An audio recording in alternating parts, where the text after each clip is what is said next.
Hello, everyone. I hope you all are doing well. We are going to be starting our section over argumentation. I'm going to be using a reading that you all have uh,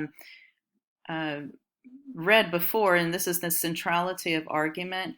It's everyone's an author textbook. The centrality of an argument is just a section within that book. And so I've based this Prezi a little on this, and I've added a couple of things as well. So I just wanted to let you all know that some of this is a review, some of it is going to be uh, probably a couple of things you've never heard before. So let's go ahead and get started. I always like to start with this quote here. Uh, no greater misfortune could happen to anyone than that of developing a dislike to argument from Plato. So many things that we encounter, we may not even really think it is an argument, but it is. Just as this section here starts out, chances are that your first attempt to communicate was an argument.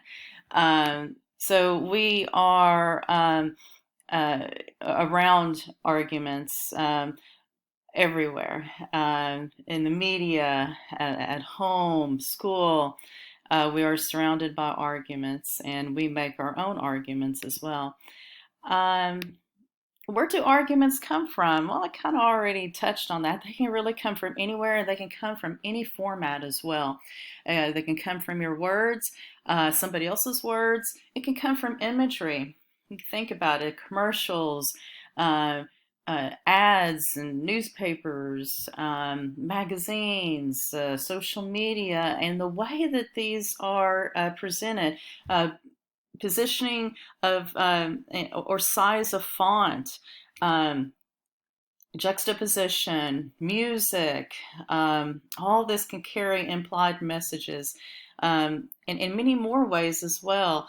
That imagery can really bring forth some powerful messages and arguments as well. Look at your argument that everybody has a topic that they're going to be working with. Look at it as an ongoing conversation. Um, I know you're going to be writing, but still look at your writing as an ongoing conversation. And we'll be going a little further into this later, later in the Prezi concerning the ongoing conversation. Um, and this here, the stasis theory, I probably remember this. Um, in ancient Greece, when there was an issue, they usually followed the stasis theory to get to the crux of an argument. If there was an issue at hand, an argument, and to approach this argument, there were certain questions that they had asked themselves, and some of these questions, or actually there were four right here. What are the facts? What are the facts that are surrounding this particular issue? And the issue that came up in this textbook was the one about Hurricane Katrina. So, what are the facts? How can the issue be defined? How much does it matter and why? What action should be taken as a result? So, in the reading, there were lots of aspects that had come up concerning each of these four questions. And same thing too with your topic that you have chosen. You can look at your topic and you think about these questions whenever you're approaching your topic and you begin your research. Rhetoric. Okay, let's just talk about rhetoric. And I know we have before, but what is rhetoric? Well, rhetoric is the art of communication, and that communication is a broad term anyway. It's writing, yes, definitely. It's speaking. It's what you wear, and in the reading it mentioned that as well. What we wear is a communication of us too. Um, all sorts of things encompass communication, projecting a message of some sort, writing and or speaking well, a message making through any means, really. And I use this term, or a couple of terms here: receptive and expressive. Receptive is we are seeing rhetoric all around us, and we see it in our politics. We see it at work, at school, and expressive as well when we express ourselves. I've used the term before and I got this actually from a former professor. We are creating our own ethos. We are establishing our own credibility. So rhetoric is expressive as well, receptive and expressive. Okay. There was a couple of things that I wanted to mention, and this really wasn't in the reading, but um, you've seen rhetorical triangles. Well, actually, there's a couple of different triangles out there. So let me go ahead and show you exactly what I'm talking about. Okay, so we have these here. We have these two rhetorical triangles, and this on the one on the left is a rhetorical situation triangle. The one on the right is the Aristotle's rhetorical triangle. These are the rhetorical appeals. It's the ethos, pathos, and logos. Here in the rhetorical situation, you're taking into consideration um, the um, the reader or the audience, the writer or speaker, depending on what format it's in, and the text, the message. Let me kind of enlarge this here. The rhetorical situation encompasses so many things. Is the time era. There's context right here.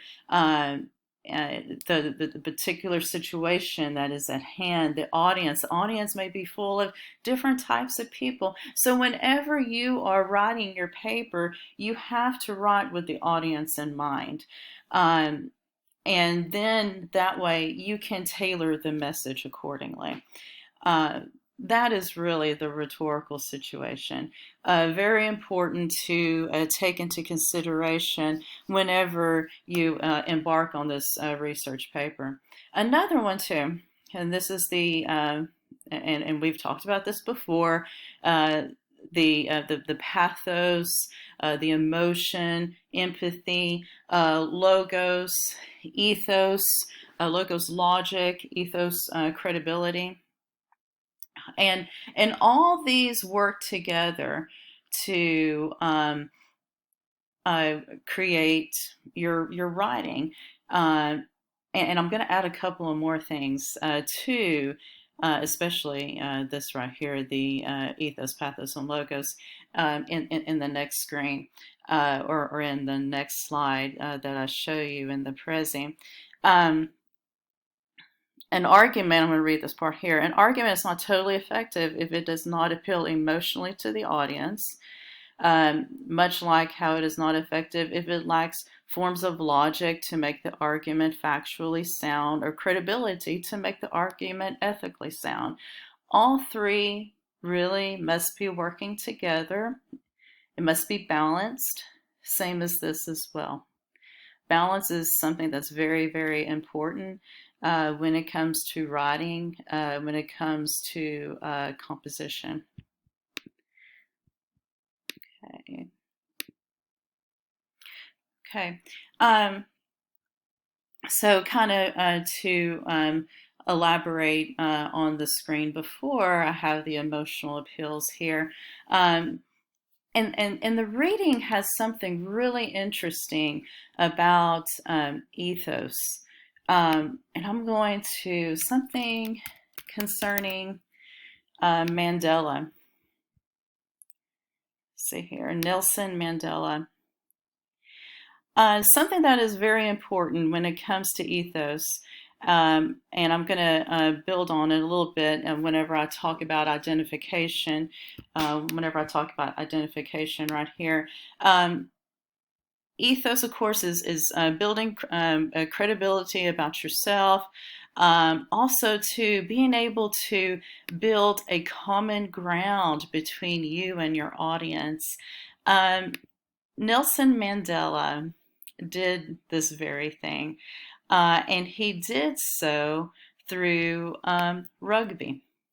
Uh, so in South Africa, let me read this part right here.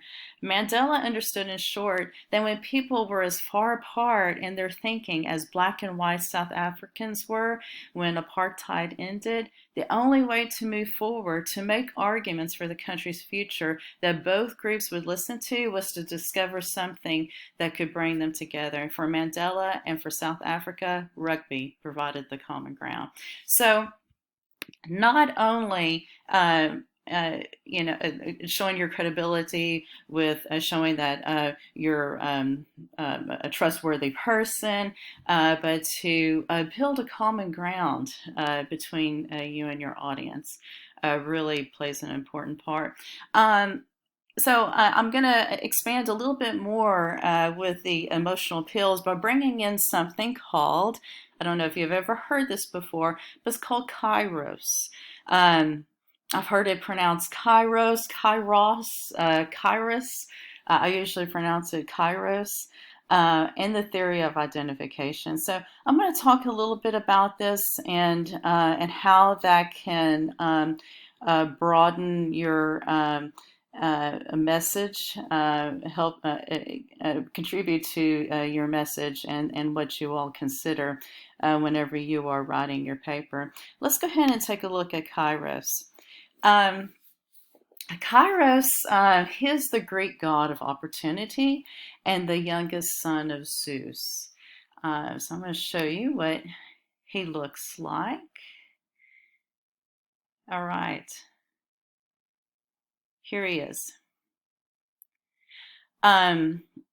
A reproduction, this is a reproduction of the carving of the god Kairos at, I believe that's Sicyon, Greece, whose inscription warns us to grab the moment before it passes.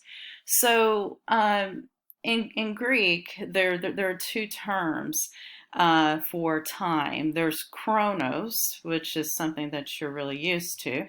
A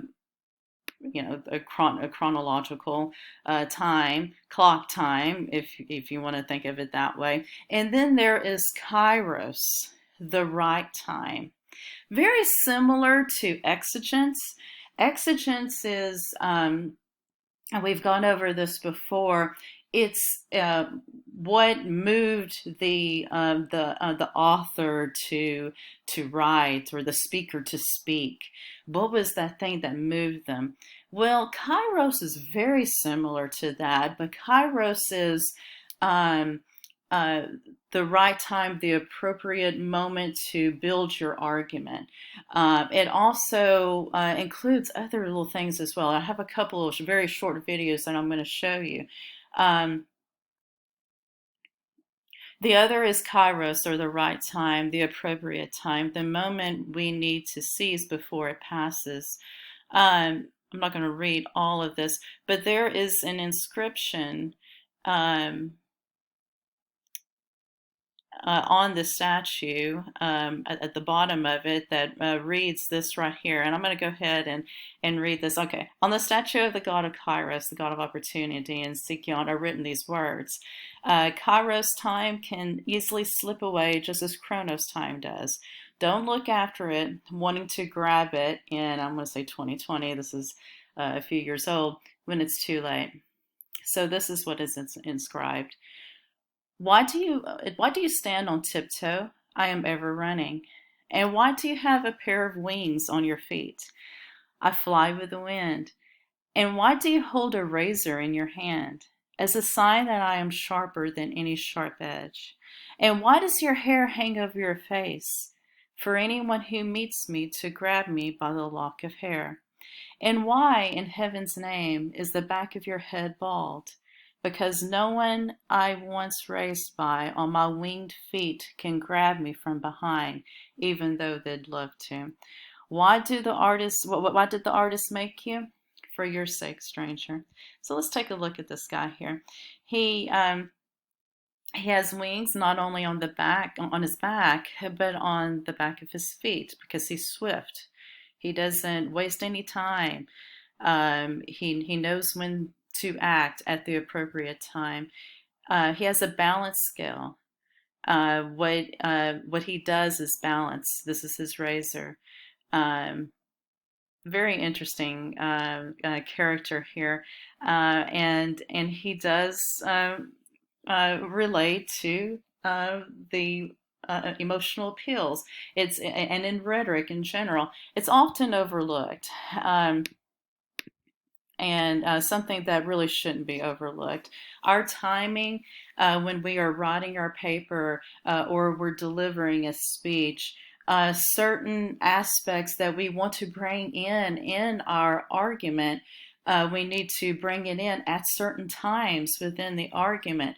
It all too kind of, I'm going to touch on this in just a little bit, builds on the line of reasoning that we are building in our paper. When everything works together and it works in a timely manner, it builds our composition. So let's go ahead and take a look. Have a couple short videos. Here's one here, and I'll go ahead and play it.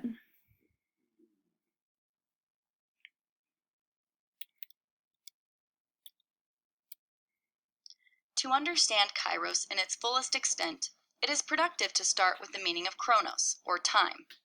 Chronos is the neutral, linear time where events have the potential to occur. Kairos, on the other hand, is defined as the right time and in the right measure. The word originated in the classical Greek era, and many saw it as the heart of philosophy or one of the laws of nature. Aristotle's quote captures the essence of what kairos is. Anybody can become angry, but to be angry with the right person and to the right degree and the right time for the right purpose is another matter. As a rhetorical tool, kairos involves the right context or atmosphere of when to speak. People would argue, for example, that Abraham Lincoln and Martin Luther King Jr. gave their famous speeches in the midst of crucial events, which is why they moved people in a particular way. In another sense, kairos is used multiple times in the New Testament to denote God's perfect timing. It is not responding or reacting to situations, but rather creating new spaces within chronos through revelation. Richard Crosby argues that Martin Luther King Jr. redefines time and views kairos as less logical and more as divine inspiration. To borrow from Eminem, we might even say that kairos is that once-in-a-lifetime moment to act. James L. Kenevi argues that kairos operates in every aspect of life. When is the right time to ask a girl out? In sports, when is the right time for a certain pitch?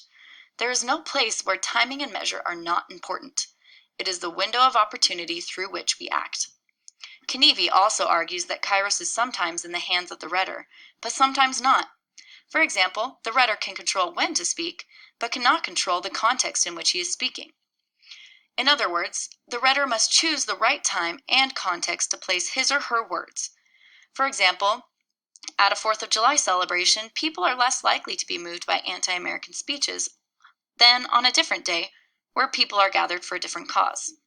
So, rhetoricians ask, what prompted someone to act or speak? This is complicated because some people may think they are operating at the right time and in the proper measure, but their words may or may not have the desired impact. So, looking at some examples of kairos in the context of immigration, one might be the documentary Fear and Learning at Hoover Elementary, which produced interviews from different viewpoints in the context of heightened anxiety about immigration, and it placed particular scenes at particular moments to prove a point, like the revealing of the woman who voted for Proposition 187 after initially showing her against it. It may even be said that kairos is used as a weapon. Do some leaders use the fear of the people to advance their own agenda? I would argue yes. In the immigration conversation, visual rhetoric and particular words are utilized as windows of opportunity to pass laws and paint immigrants in a negative light. Kairos is viewed as a lost art in rhetoric, but it is important to bring back the concept so that we reconsider the time and the measure in which we speak or act to move an audience. Okay. The next video here is based on perhaps a little bit more of a personal experience. So let's see what this says here.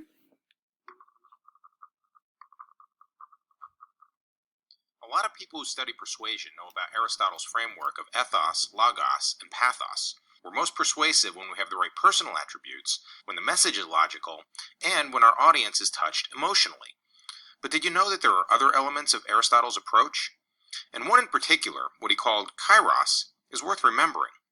True story. Stacy's a single mom with a middle school son who's been increasingly bratty. The boy ignores his homework, spends all day texting and playing video games, and when he does communicate with his mom, it's usually just one syllable, or it's backtalk.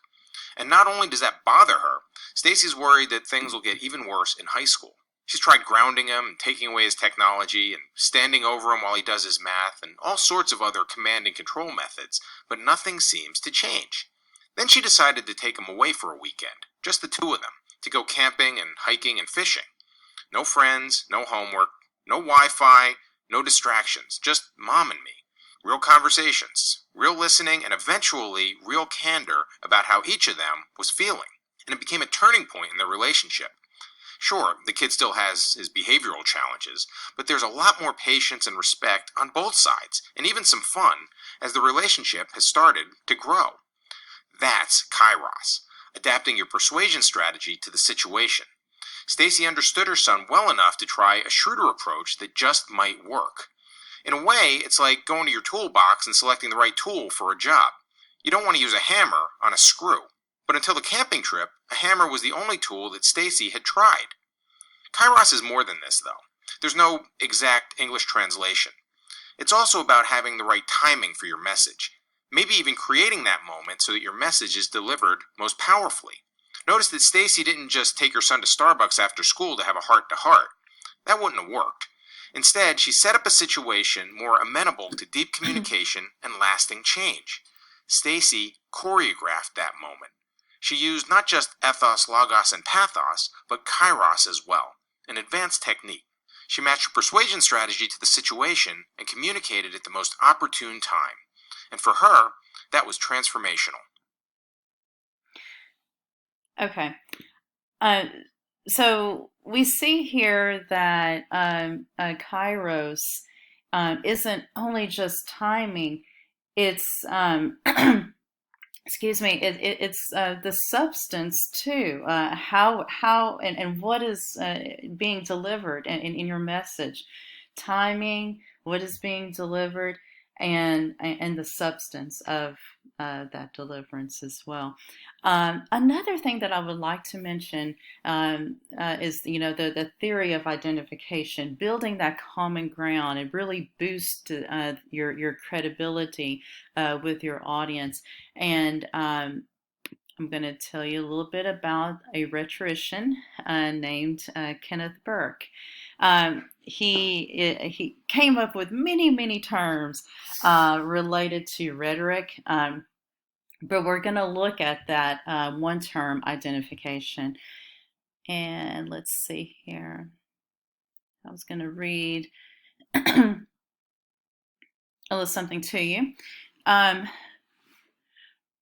Rhetoric is the art of persuasion, or a study of the means available for any given situation. We might keep in mind that a speaker persuades an audience by the use of stylistic identifications. His act of persuasion may be for the purpose of causing the audience to identify with the speaker's interest. And the speaker draws on identification of interest to establish rapport between himself and his audience. So there's no chance of our keeping apart the means of persuasion, identification, and communication from his book, A Rhetoric of Motives. Notice here, and this is kind of a tongue twister, consubstantiality. Um, Notice how that is in parentheses right next to identification. When you kind of piece this word apart, you see that the root word is substance. This prefix con means like binding something together, kind of like construct. When you construct something, you build something together. Substance that is built together. Identification, building together of the speaker and the audience. It's not just like, oh, I identify with you. It's a step further. Um, Not only empathy, but just even further than empathy. I not only empathize with you and identifying with you, I am there with you. I am a part of this as well. It makes your argument so much stronger if you can build a strong rapport like that with your audience. Okay. Um, Okay, how does this pertain or contribute to your line of reasoning? And I already mentioned that a little bit a little earlier on. Your line of reasoning, you have to have balance. You start off um, with your introduction, and then you have the body where you are supporting the thesis that you started off with, and then you have the conclusion. All of it is balanced. From the very beginning to the very end, all the points that you mention is building upon the thesis statement while you're using the ethos, pathos, logos, timing, the kairos, where you bring in your main points and your main ideas and how they connect with one another. That connection is very, very important to that strong line of reasoning within your paper. All papers need to have some, research papers, especially like argumentative research papers. They need to have a line of reasoning for your message to come across as clear and to be received by the audience. So that is how it contributes to your line of reasoning. Okay, and I'm going to end with Kenneth Burke. Uh, we started at the very beginning talking about viewing your writing as an ongoing conversation. Something he wrote. Let me go ahead and click on this right here. And it was written in the philosophy of literary form, studies in symbolic action.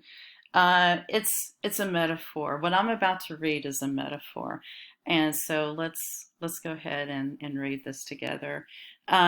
Burke's metaphor for the unending conversation. Imagine that you enter a parlor. You come late. When you arrive, others have long preceded you, and they are engaged in a heated discussion, a discussion too heated for them to pause and tell you exactly what it is about. In fact, the discussion had already begun long before any of them got there, so that no one present is qualified to retrace for you all the steps that had gone on before. You listen for a while until you decide that you have caught the tenor of the argument, and then you put in your oar. Someone answers, you answer him, another one comes to your defense, another aligns himself against you to either the embarrassment or gratification of your opponent, depending upon the quality of your ally's assistance. However, the discussion is interminable. The hour grows late, you must depart, and you do depart, with the discussion still vigorously in progress. This is like your research project. Whenever you're researching, you enter into a discussion, when you go on to the databases, when you go on to the internet and you're looking through trustworthy sources, you're looking through these sources, you have entered a discussion that has began long before you even arrived. And so you're looking through all this and you're building your own opinion. And then when you feel comfortable enough, when you've done enough research, then you put in you put in your opinion. And then, there's a back and forth process of, people who agree with you, people who disagree with you. Then you got to stand your ground with the people who disagree with you. And you bring in your rebuttal. You have the counter arguments coming against you. Then you bring in your rebuttal. And then there's a time to depart. You depart, and you can, in a way, you can kind of sort of think, oh, well, that's when I turn in my paper. But you can always go back to the unending conversation later on. You don't have to think of, oh, that when I turn my paper in, then that's it. You go right ahead and you carry on with what you're interested in. But I think this is a really nice metaphor to end on, this unending conversation. Think of your writing as a conversation. When we get into the multimodal project, it's a visual of your paper, so you'll be able to share that with a larger audience, with your classmates, and they'll get to see, what you wrote. You're adding into that conversation, you and your classmates. So I love that metaphor, the unending conversation. And this is my works cited. I hope you all enjoy this. I love argumentation. I love reading about it, studying it. I love argumentative writing. It is so much fun. I hope that you all will enjoy it as well. Thank you.